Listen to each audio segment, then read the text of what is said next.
On a choisi cette année le thème du Big Bang pour faire le parallèle avec l'explosion de cette économie.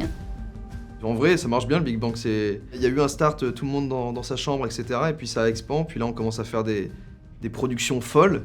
Le Creator Show en soi, pour nous, c'est un vrai moment de réunion entre les talents, les marques, les partenaires, et donc les opportunités qui vont se créer avec eux dans les mois et les années qui viennent.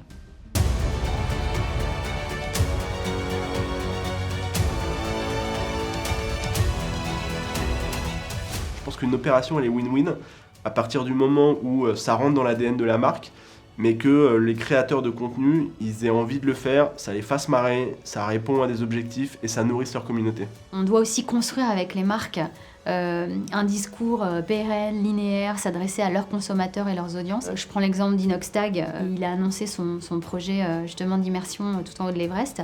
Ça fait 1 an et demi qu'on l'accompagne et qu'on travaille autour de ce projet-là.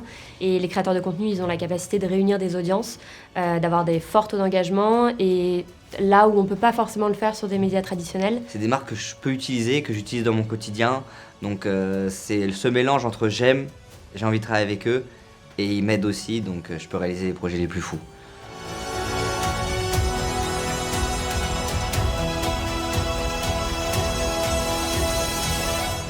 S'associer avec un créateur de contenu, c'est réaliser quelque part un transfert de valeur. Ouais, tout le monde a sa niche et du coup pour les marques c'est aussi une très bonne opportunité de se positionner sur une cible mais qui est hyper qualifiée, quoi. Ils savent exactement à qui ils s'adressent.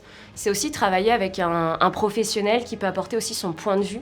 En fait, je trouve ça super intelligent de travailler avec plusieurs personnes main dans la main. En fait, c'était une première pour M&M's et une opération de cette ampleur.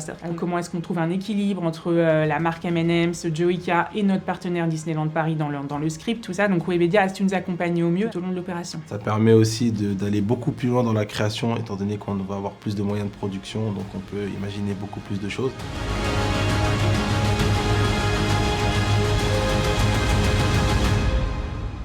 C'était une matinée très inspirante et une consécration d'une longue transformation qu'on a opérée depuis des années au sein de cette belle industrie. Et ce qu'on a vu ce matin, à la fois en termes de qualité de production, et donc vous l'aurez compris, très enthousiasmant, à la fois la dynamique de ce secteur, la maturité des créateurs aujourd'hui. Et donc je vous donne d'ores et déjà rendez-vous évidemment pour une saison 3 du Creators Show.